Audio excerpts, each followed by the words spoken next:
be in like a second, in like we're in a spontaneous second. We are spontaneously simultistreaming. That's what's happening right now. We're live. Don't know what's gonna happen. There's no way to predict. It cannot even be imagined. It is a spontaneous happenstance. Did you watch Pontoffel Pock when you were a kid? Pontoffel Pock. I don't think so. Dr. Seuss cartoon with the piano, the magic piano. That and he goes all over. He's got to find the little bit familiar, but I'm not remembering. Oh, it's so good. I just thought of it today, and I found it on YouTube. Pontoffel Pock. That's what it was. It was one of my favorites. Sistering. We're live. Can we start over? Should we wait? Who's watching? Someone is watching. Someone's watching? There is at least one person watching. Someone's always watching. Is it Big Brother? That's why I say at least one. They're the ones that show up in the numbers, and they're the ones that do not show up in the numbers. Let's not go there. This is a very interesting anti-format. And I am a longtime fan of anti-formats. I'm a longtime fan of what emerges, and what is it that we learn from what emerges, and what do we find out about ourselves when we don't have a plan, and we don't you can even think that you have a plan, or you can try to have a plan, and you can discover that actually your life is unplannable in some really significant ways. And what I used to do when I was learning to do this, I was only able to start the live stream, and then I would sit and I would meditate silently, and I would scroll some of these across the screen. I think I still have some of the old ones. Oh, I like the purple one. No, don't do it. Oh no, not that one. I would have like these time space aligning. I have this one. This link actually still works. I was sitting silently. I was meditating with whoever would come by and meditate with me. I would do that for 20 minutes. I would run a bunch of stuff, not able to think, not able to, no way of planning, function at all. Is that when I watch those, when you're talking to somebody, it kind of relaxes me. But now that I'm actually live, I have so many things linked to those lines. They bring the news into my brain. They make me. Can we turn them off? Oh, what, these things? Yes, I don't know what they're called. Can you make them stop? They're tickered. I like them. Oh, tickered. I like them when I'm not live. I really do. I was like, they relax me somehow. They give my brain something else to have. Like, it's just the right amount of stimulation, extra stimulation that I need when I'm watching you talk to somebody else live and it's not live. But now that I'm actually live, it's like a little too much. And I can say that out loud to you, and you're not gonna. No, I'm not upset. I'm not upset that you have a sensory stimuli issue, being that so many of us have sensory stimuli issues. Really? Wow. Yeah. And it's widely unrecognized too, because we have so much toxic stuff floating around that people don't realize is toxic. I had the windows open, and then a plume of synthetic estrogens filled up my workroom, and then I found out that there was a window open in the kitchen too, so it was filling the whole house. So I'm here in whatever my capacity is. I mean, it's been interesting to discover what that is. I've got various things going on in my body because of that and other circumstances, but we're sort of in a process of exploration about what what does it mean to connect in collaborative dialogue with one another? What does it mean to make contact? What is actually possible when we, well, you talk about sistering. You could talk some more about sistering. Do you want to say more about sistering? I think this is sistering. I don't know. I was enjoying. I was thinking maybe you could talk to us about those estrogen. What you meant by the estrogen. Teach us a little bit about things. Okay. Maybe fragrances, if you want. But I feel like that's something that we need to sister. Yeah. It's on the subject of sistering. In fact, do we help each other understand this thing that we think we are? This thing. Synthetic fragrances, plastics. There are a lot of different manufactured materials and manufactured substances that have synthetic estrogens in them. It's one of the things that's in a bunch of these fragrances. New car smell is synthetic estrogens. A lot of different kinds of bath and body products. Basically, I think anything that smells like something that is a synthetic fragrance, I'm pretty sure that means synthetic estrogens. They're all over the place.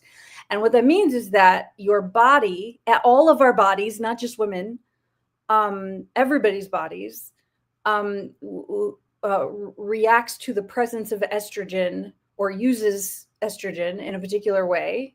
And if it's a synthetic estrogen, then the body is tricked into certain responses, or might be tricked into using those bits in the body in a way that natural estrogen is supposed to be used, except it's not natural estrogen, it's synthetic estrogen, and it's neuroendocrine toxic. It's at least endocrine toxic, and then a lot of this stuff has neurotoxic elements in it. There's a lot of different kinds of research out there, but a lot of the times the people doing that research have been severely affected by endocrine dysfunction, which makes a lot of things not work well, and neurological dysfunction, which makes a lot of things not work well. So people get really sick, people have physiological injuries, and then that's why they end up doing this research a lot of the time. And it gets a lot harder to communicate about it when you're being hit by it. I have concussion symptoms get reactivated by that stuff all of the time. There are a variety of really bad problems that people have, and I'm not super excited to list mine right this moment because I'm holding it together. But you know, we have you know, the microplastics. You know, the whole microplastics conversation, microplastics built up in the ocean, microplastics in people's bloodstreams. Do they talk about breast milk? Do they talk about all kinds of stuff where there should not be microplastics, but there are microplastics? And that's synthetic estrogens to some great extent, in addition to anything else that's in there. And a lot of people have so like neurotoxins, disorientation, cognitive struggling, like fog, like I can't think, why can't I think? I can't think of words, why can't I think of words? Like I can't process something. Endocrine function, decision-making function, feelings. How do you regulate your feelings? Are your emotions dysregulated? People experience really especially painful feeling states. They experience like really intense, overwhelming, difficult emotions, suicidality, endocrine dysfunction. So yeah, like that's some of what that is. And of course, a lot of people don't know about that. And so they say, oh, this person's just like erratic, or something weird is happening, or maybe they have a character flaw that is just insurmountable, or maybe they're not willing to do their own work. Or there are a lot of people who are sensitive to these things. They tend to get psychiatrized. They tend to be subjected to like tough love that says, well, you'd better behave differently or else, but they are actually being poisoned.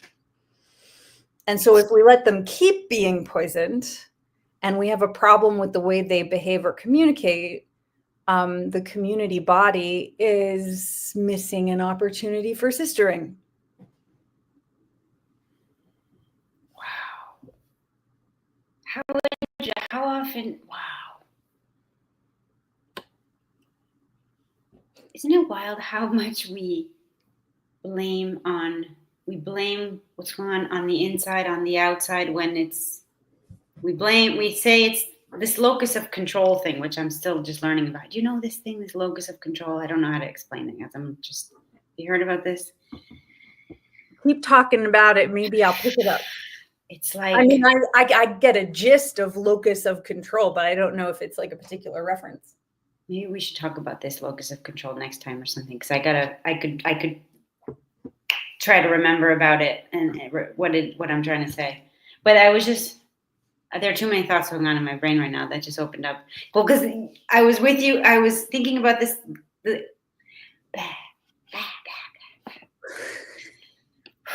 It's the end. It's the stuff. It's the air. It's something in the air. I can't think. But how do we know whether what's affecting us is outside and when it's inside? It's such a complicated thing, right? Do the challenges come from inside or outside? Does what we see that feels problematic outside come from how we're feeling inside, and we say, oh, everything's terrible, but it's really because we're feeling terrible and everything outside looks terrible?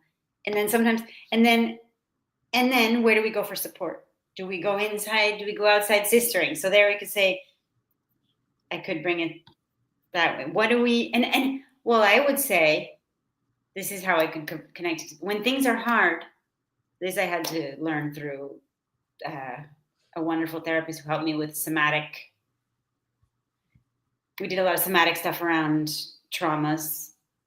And it was this idea of checking in with other people around you, checking in with your body, understanding what's happening now, what's happening here. But the challenge is, what happens if everybody else is freaking out about the same, like nowadays, right? We're like, everything seems terrible. Does it seem terrible to you? Yes, it seems terrible. And you can't necessarily do that. So you got to check with your body. And then your body's also, what if your body's feeling these? It's getting complicated. And so we need each other more and more.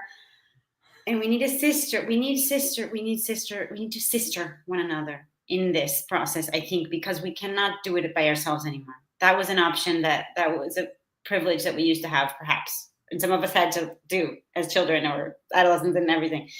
But now we're adults and we can connect like this. And I think it's maybe the only way for me. Because otherwise I don't know what's happening. I don't understand, and I can't.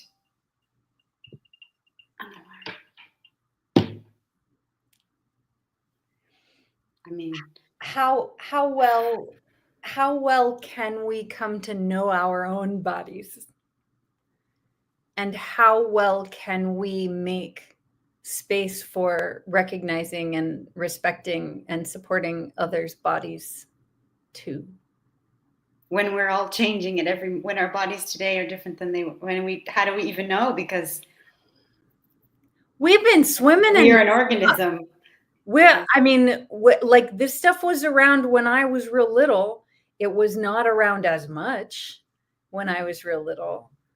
We did not have, like, there's this massive proliferation of synthetic fragrances now that was not going on. No, here too, even. Yeah, I'm in Argentina, and here too. And it's like the new thing. It's like it gets pretty disturbing. Like, the television basically hurts me, but I had occasion in the last couple of years to watch a show on Hulu, and the commercials jarred and disturbed me in terms of the flagrant huffing of laundry fragrances. I was alarmed.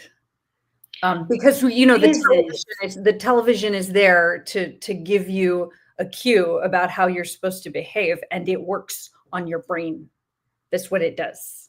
When we people around us, that's what happens. So people are huffing the laundry on the TV, then people are huffing the laundry in real life too. Why is there been this rise in why and incense? Here there's a lot of incense, and it's all Well, I mean, there are natural. There are, but there's a lot of not.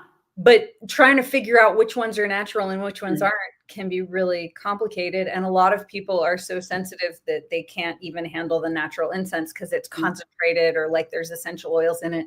Most essential oils are produced using a really industrial process. So like they're marketed as really natural. They're more natural. But I think almost all of them have really questionable industrial processes. I was looking at the conversations about it. Yeah. Oh, actually, I'm remembering what I was going to share. A woman I met here from Bolivia, this wonderful woman. I said, I need soap. I ran out of soap. I didn't have any natural soap. I needed some soap. And she happened staying in the hostel where I was staying. She said, oh, I have soap. I make soap. I have soap. So she knows how to make soap. And she gave me this little piece of soap, this little bar of soap. And she explained to me that her soaps don't have any smell, because if soaps have smell, because you should put the smell in. If you want smell, you can use good essential oils and use that afterward. But that any soap that has a smell, it's artificial because it shouldn't last. And I thought that was very useful, that like a natural smell does not last on whatever product it is. That's why essential oils are very expensive. They should be expensive. They are sealed and their fragrance goes away if it doesn't last forever. You take a little lavender, and that makes sense. And then with her, we were talking about, and you think about perfumes, right? That there used to be this, there was soap. And here we still have natural soaps that smells like it's made with lard, beef, tallow, and it smells a bit like meat, like beef. In Argentina, you can still get it. And it smells like that's all the smell that there is the smell of the tallow. Yeah. And some people, I love, you can still buy them and they're cheap and they're for hand washing stuff and they work well. Then there are some that add fragrance, but you can still get the ones that don't have any fragrance. And if you think about it, that's probably what soap was all like. And it had this smell of whatever oil or fat was used. And then you would, if you wanted to have a fragrance, you would use perfume, which was this new invention, right? But it, because they invented this spray or something, right? It was a technological advancement that they could spritz or something. And that the two were separate. That smelling good was not, you weren't supposed to be able to smell good with the soap. That's a new technique. So that even those French soaps that smell a lot and they're lavender, that's not natural. That's what I learned from this woman. All because I was like, I need a soap. I can't find it anywhere. And she was like, I have soap. Here's soap. Soap processing. There's all this esoteric knowledge about how to create body supportive products. And it takes a lot of time to figure out what's going on there. And thank goodness people are making more natural ones. I'm really glad that they are. It's been really, really hard to find because it's sort of, if something's being made by people who understand how difficult that is, then often they're already talking about it. But if you have to ask, a lot of the time, it's an uncomfortable conversation. It's sort of like a lot of places, it's not a welcome conversation. People are already uncomfortable with the idea of answering questions about it. And inherently, that makes it problematic for a lot of people, unfortunately. But how well do we dialogue with one another? How much authentic care and respect can we bring into relationship with one another? And wow, does that include business? Because if it doesn't, it's a really bad problem. Say more about how we have to bring respect and care into business. Is that what I said?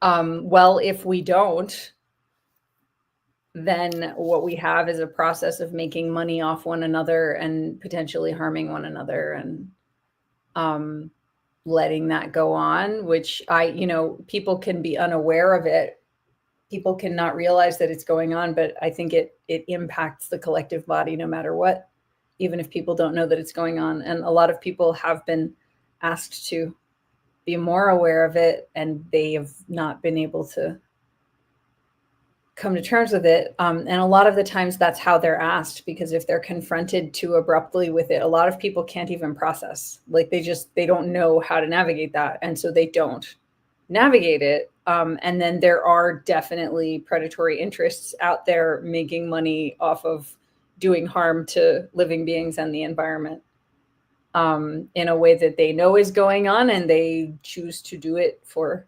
various reasons. Yeah. And is this why there's so much is the artificial, not to get conspiratorial, but I like to get a little bit often. Is this why there are so many chemical fragrances being put into the air? Because it makes people do what you just described a bit. Well, it's fundamentally like the simplest version of that conversation is, ooh, a nice smell. I feel drawn to that. That by itself helps sell things. And when it disorients people and it makes their decision-making processes confused, as neuroendocrine toxins do, if it does that, it makes it easier to sell to people more. Yeah. And so like, you don't even have to know that you're poisoning people in order to be like, but this is what people do. And this, I'm benefiting from this. And it couldn't possibly be poisoning people. It's everywhere. It smells good. It's working, and it's working. Right. If it's working, follow the money. What's that phrase? There's something that's like, you find the result in how it works. You find the cause in how it works, or something. You find who's to blame by who's benefiting, or something like that. I'm not sure. I can remember where I was walking when I heard somebody say that in a podcast, but I can't remember what it was. It made sense to me. Right. And and this is leading me back to the sistering way. Because the sistering way is also the natural way, is the permacultural way, is the way that is a way that leads off of that place of despair that we are sometimes finding ourselves in. And in that place of despair, we can be sold things that we don't really want to buy. So you know what I'm thinking of a lot in terms of sisterness, especially the last few years, is,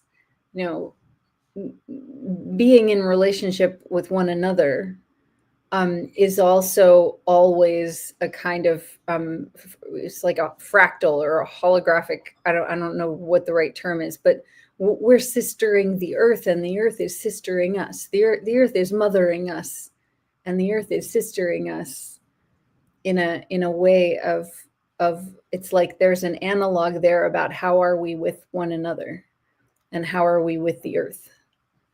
Like, are we in direct, profound relationship with the ecology that we're part of, the living collective body that we're part of? And we're not individuals disconnected from that. We're all part of the living physiology, all of us together. We're all siblings here on this planet. And last I heard, all of the living creatures start out female, was what I learned originally. I didn't learn. I had terrible science. But tell me, teach me, would you? Really? I believe you, but my understanding was that was that humans and other living organisms would start out as, I think, female zygotes. And then as they developed, some would then there's a chromosomal change for some who are then not female. Now that was controversial. That was controversial what you just said. I don't know. I think some people would be like, that's not controversial, that's science. And then there are other people who I don't know. We can't make everybody happy. I just thought I would. Well, we've make a bad joke. We've been all through a certain amount of corporate schooling. I mean, like the schools most people went to in the modern world had serious reasons for wanting to teach some things and not others, and we don't always know what that means, but we all got like different versions of that. Like different generations get different versions of it, different locations get different versions of it. So I can't necessarily vouch for the stuff that I was exposed to as I grew up, but that was one of the themes that was around. And I was like, wow, that was interesting to me. Right. So and it makes sense. So like sistering, like we in the network, we have some groups that have been building spaces for the all beings sisterhood. Is one of the phrases that we've used, because and like in the, now I don't remember her name, but you introduced me to the Wolfpack book. Abby Wambach. She said right at the beginning of the book, she said, you know, men have been primary in the ways that conversations are had, and women have had to find themselves in the masculine dominant frames. And so, I mean, I can't remember how she said it, but I was listening to her and I thought that's extremely healthy for men to also be spending some time finding themselves in the feminine frames, in the resonance of their mothers and sisters and grandmothers and aunties.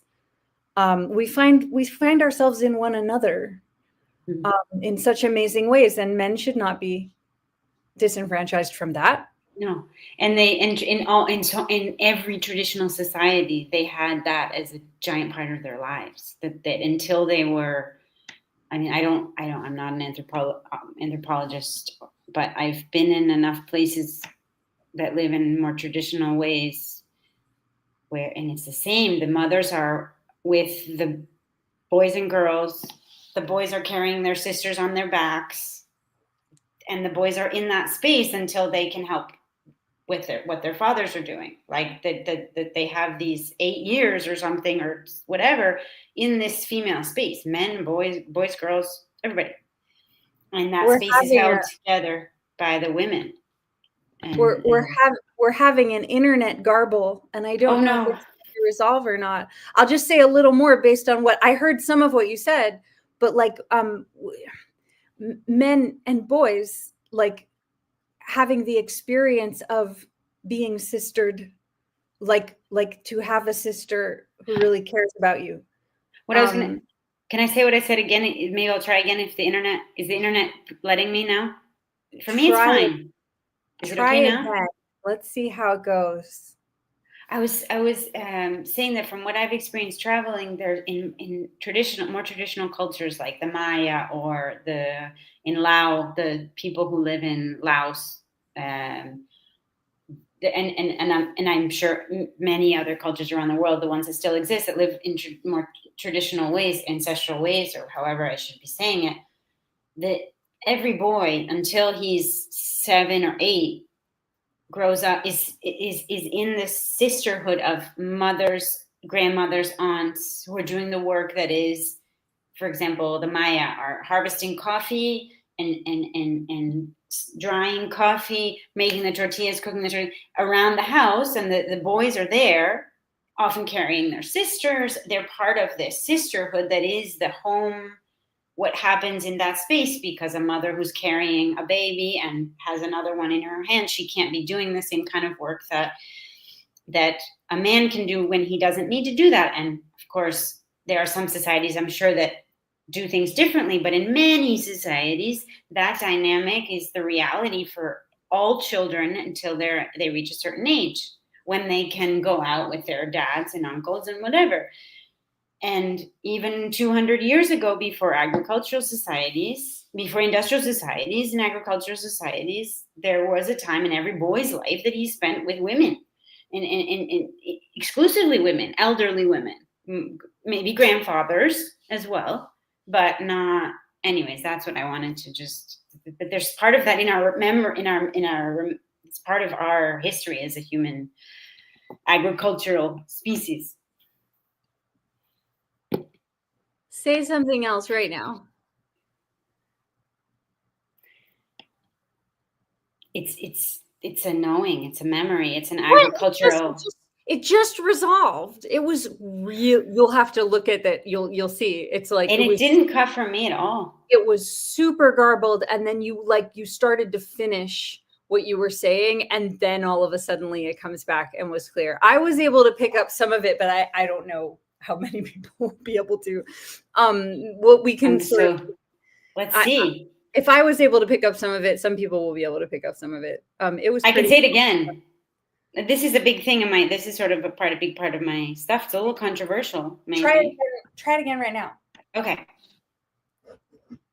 That sistering, to me, feels that we feel there's something very natural about the way sistering happens, and it feels natural for everyone, boys and girls, because in most societies, and in our society until the Industrial Revolution, perhaps, I don't know, but I think so, and in societies you can still see now, whether it's the Maya, these are just people that I've gotten to be alongside with while they're living their life, the Maya in Mexico or Guatemala, the people who live in Laos or Thailand, like people, okay, these are, until a child is able to help his father, he is with his mother, and his mother is with his aunts and his grandmothers, and the mother is carrying one child, or the boys often are helping carry their siblings in slings on their backs.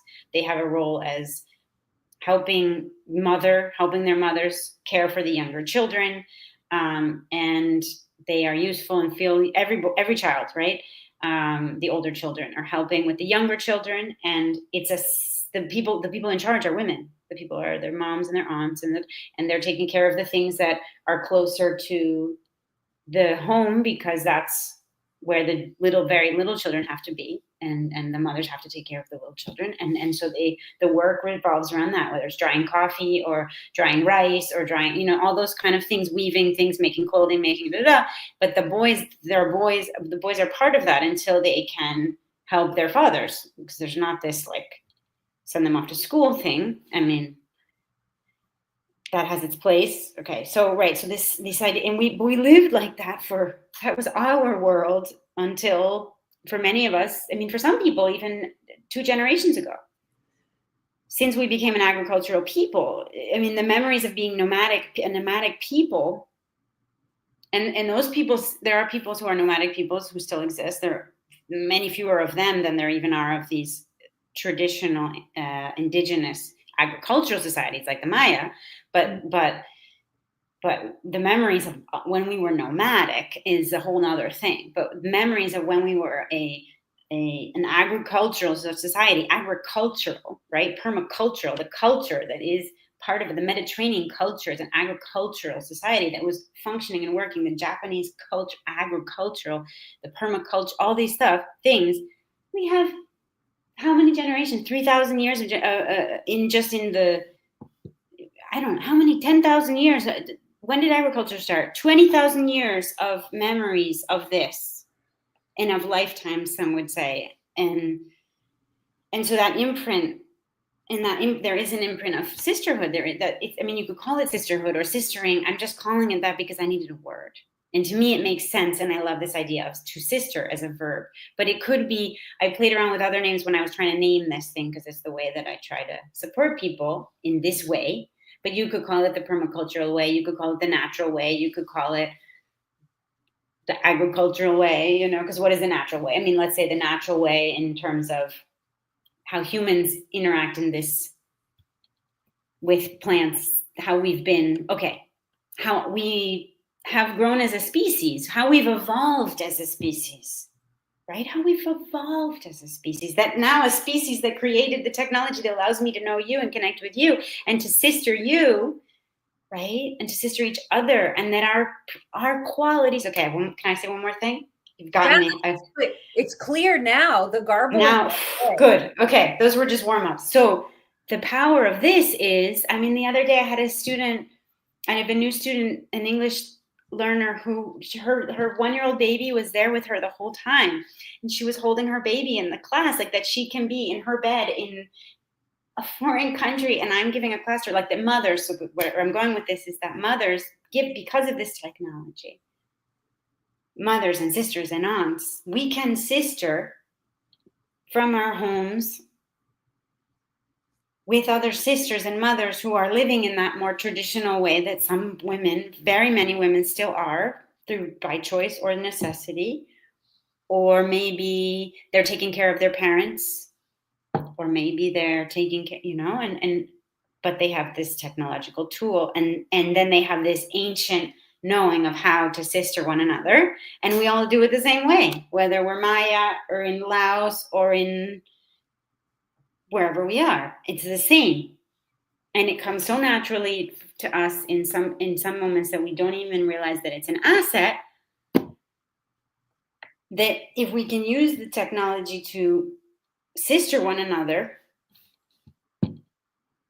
it's more, things can just happen, be created, be born. And there's another thing that women are kind of good at, making things. As a child-free, as a person without children, saying that as a non-mom. I'm a non-mom here. Anyways, there's my spiel. I like Thank you, internet. It's a good spiel.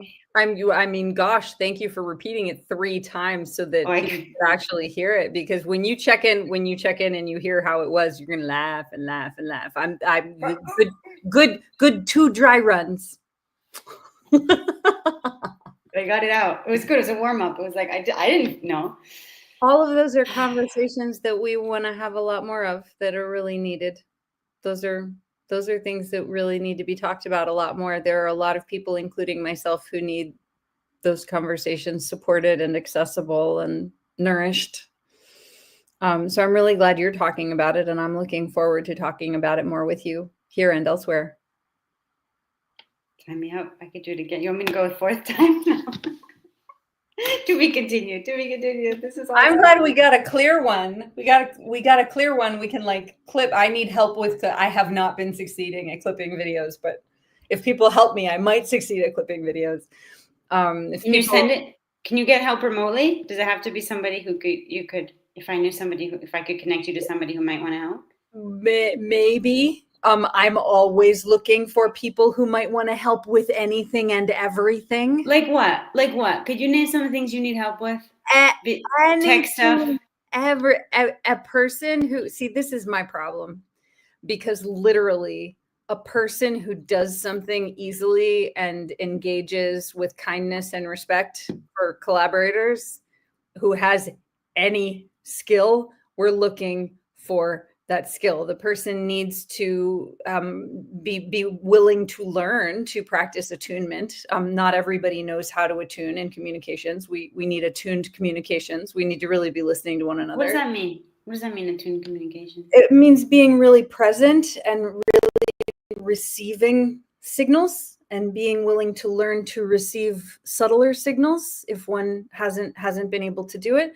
One of the reasons for that is that in the intuitive network, I myself have severe disablement situations, injuries that I'm recovering from that are not obvious from the way that I show up on the video. And so my ability to function depends upon the person I'm interacting with being able to really communicate well with me and consistently, and recognize my cues. And if I give instructions about what is needed, I need the person to really follow the instructions. And that is hard for some people.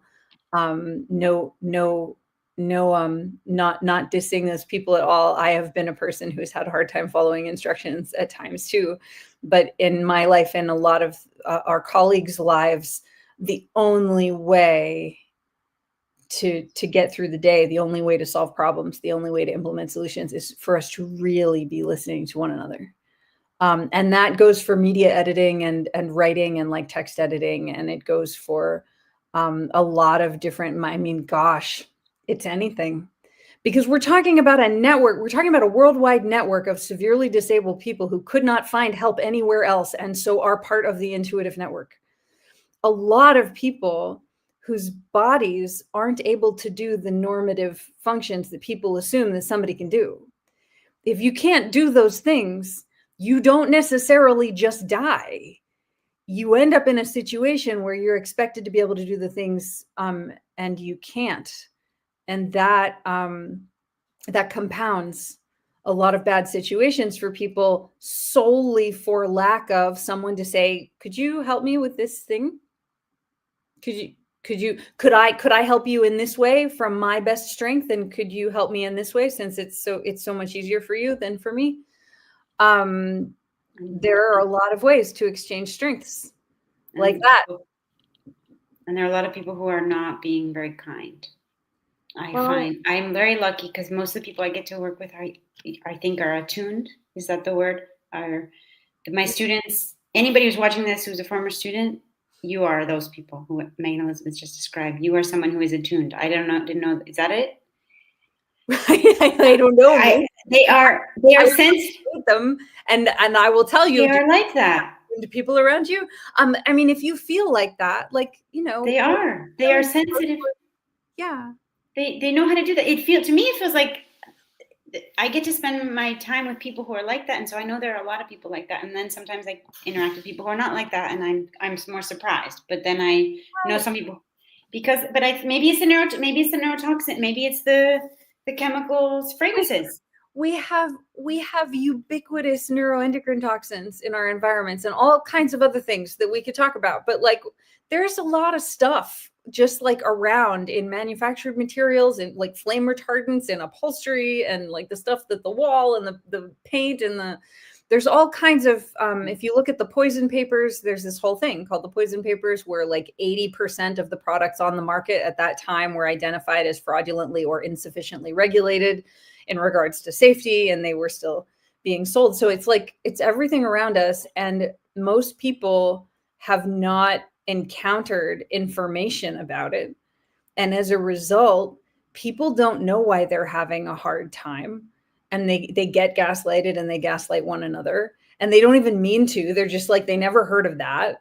And people are stressed and people can't think. And neuroendocrine toxins cause emotional intensity, including irritation, irritability, and like aggressiveness.